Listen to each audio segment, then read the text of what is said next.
Hi guys, कैसे हो आप सब। मैं उम्मीद करता हूँ आप सब बहुत ही अच्छे होंगे। तो गाइस, इस वीडियो में कई सारे स्ट्रक्चर्स और तो और डेली यूज सेंटेंसेस लिए गए हैं ताकि आप इंग्लिश को प्रैक्टिस कर सकें। ओके, चलिए वीडियो को शुरू करते हैं। जैसा कि मैं हमेशा कहता हूँ, जितना आप अच्छा प्रैक्टिस करेंगे उतना अच्छा आप इंग्लिश बोल पाएंगे। ओके, चलिए वीडियो को शुरू करते हैं। पहला टॉपिक है वुड यू प्लस वर्ब की first form plus object. Okay, उसके बाद सेकंड सेंटेंस आप हैड की मदद से बनाएंगे यहाँ पे सिंपली। ओके, क्योंकि हैड ले रखें यानी कि हम पोजीशन को दिखाएंगे सेकंड कंडीशनल में। ओके, जैसे अगर मेरे पास पैसा होता तो मैं तुम्हें देता, जो कि अनरियल है। मेरे पास पैसा नहीं है, नहीं मैं आपको पैसा दूंगा। ठीक है, ये कंडीशनल सेंटेंस है, ये सेकंड कंडीशनल जो कि अनरियल होता है। ओके, इमेजिनेशन पे बेस होता। अगर होता तो ना देता, मेरे पास तो है ही नहीं। ठीक है, तो हम इसे यूज़ करते हैं। जैसे क्या तुम मुझे पैसे देते अगर तुम्हारे पास पैसे होता।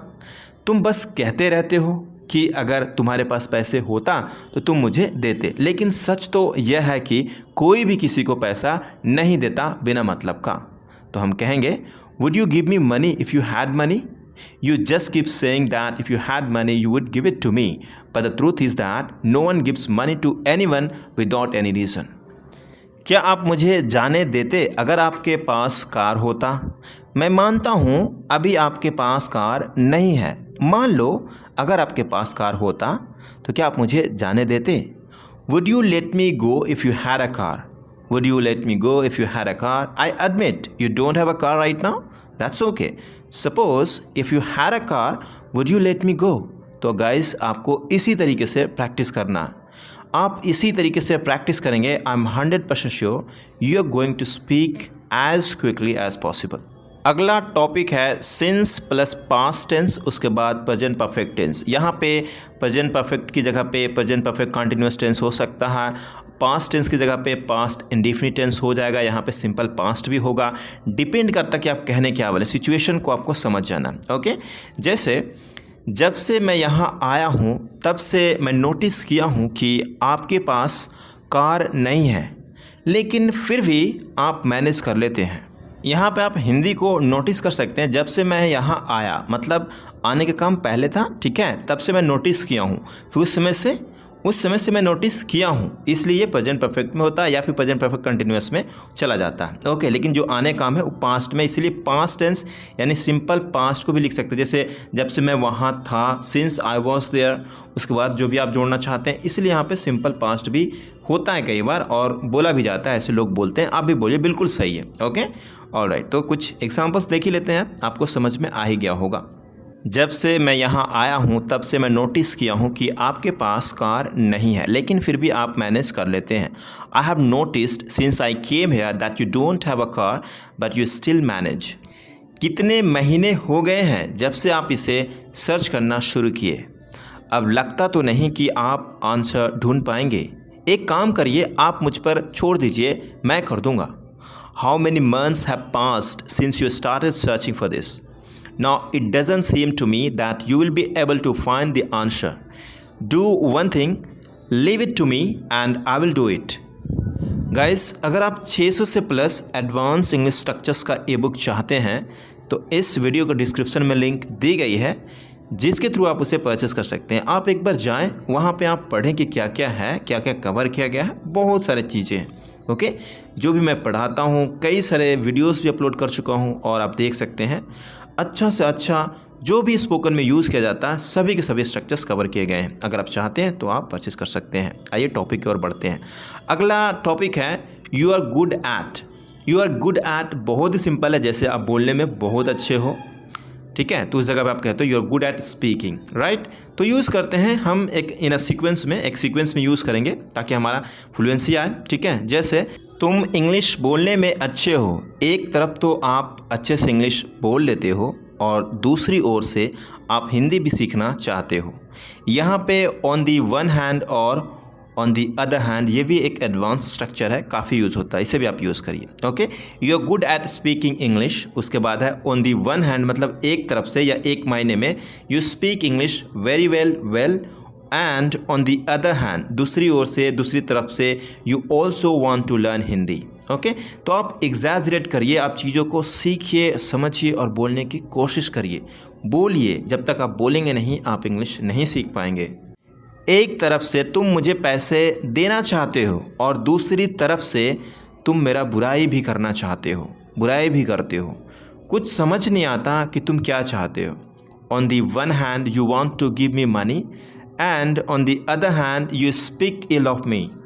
आई don't understand what you want, I don't understand what you want.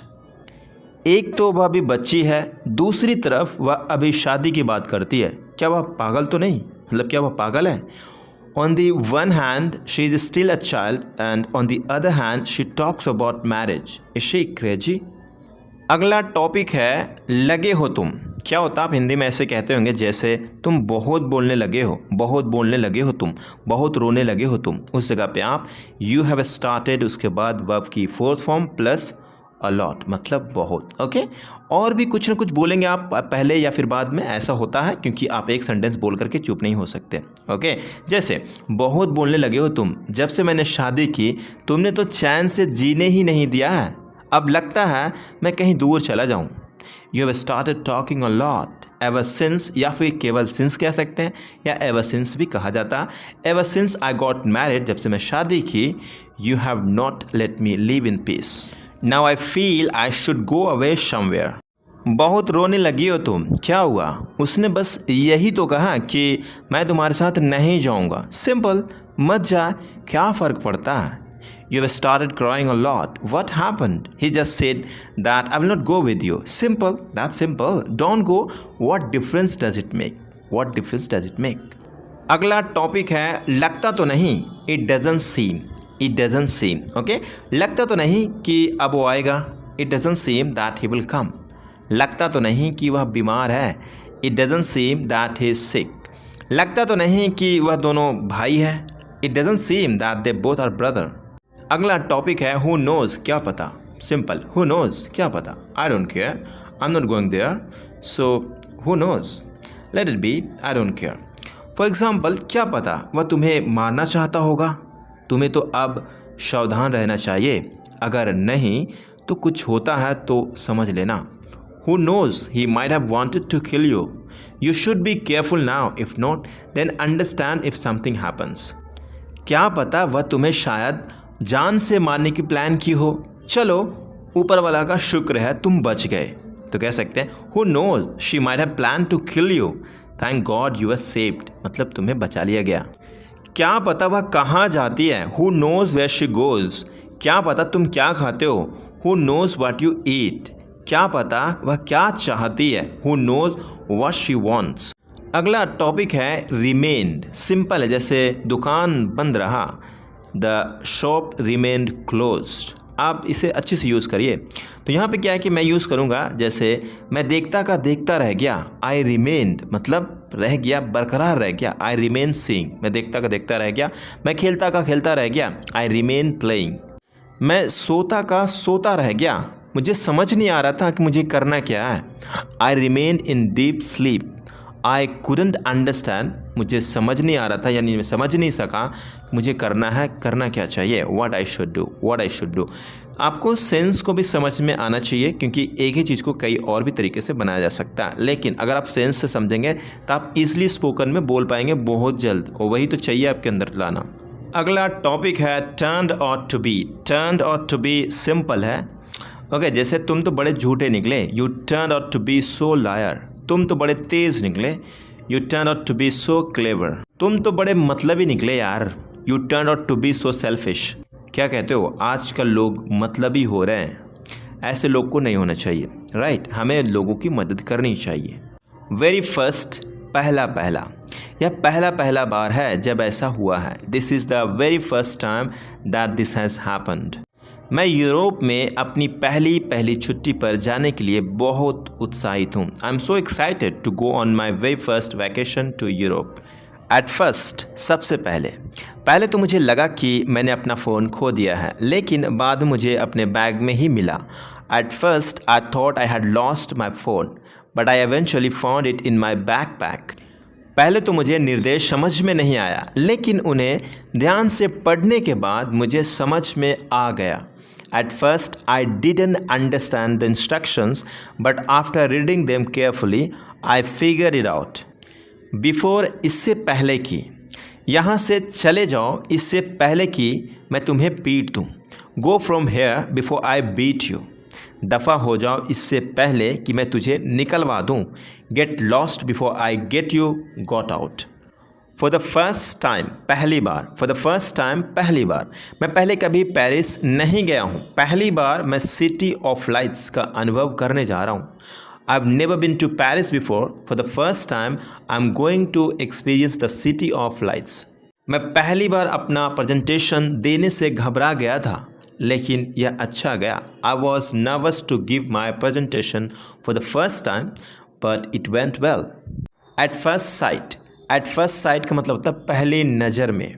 पहली नज़र में मुझे नहीं लगा कि हम साथ हो पाएंगे, लेकिन हम बहुत अच्छे दोस्त बन गए हैं। At first sight, I didn't think we should be able to get along, but we have become great friends. पहली नज़र में मैं परिणामों से निराश था, मतलब कि रिजल्ट से निराश था, लेकिन मैंने महसूस किया कि मैंने गलती की थी। At first sight, I was disappointed with the results, but I realized that I had made mistake. Thoughtfully, सोच समझकर thoughtfully. डॉक्टर ने मरीज़ के लक्षणों की सोच समझकर जांच की। The doctor thoughtfully examined the patient's symptoms. Company ने सोच समझकर कॉन्फ्रेंस के दौरान अपने कर्मचारियों के लिए ट्रांसपोर्टेशन और भोजन की व्यवस्था की। The company thoughtfully provided the transportation and meals for its employees during the conference. On a regular basis, on a daily basis, on a regular basis दोनों एक है। नियमित रूप से मतलब रोज़। मैं पिछले 6 महीनों से नियमित रूप से जिम जा रहा हूँ और मैंने अपने फिटनेस लेवल में महत्वपूर्ण अंतर देखा है। I've been going to the gym on a regular basis for the past 6 months and I have noticed a significant difference in my fitness level. मैं काम या पढ़ाई से नियमित रूप से ब्रेक लेता हूँ। I take breaks from work or studying on a regular basis. On behalf of का मतलब होता है की ओर से, मतलब किसी की ओर से।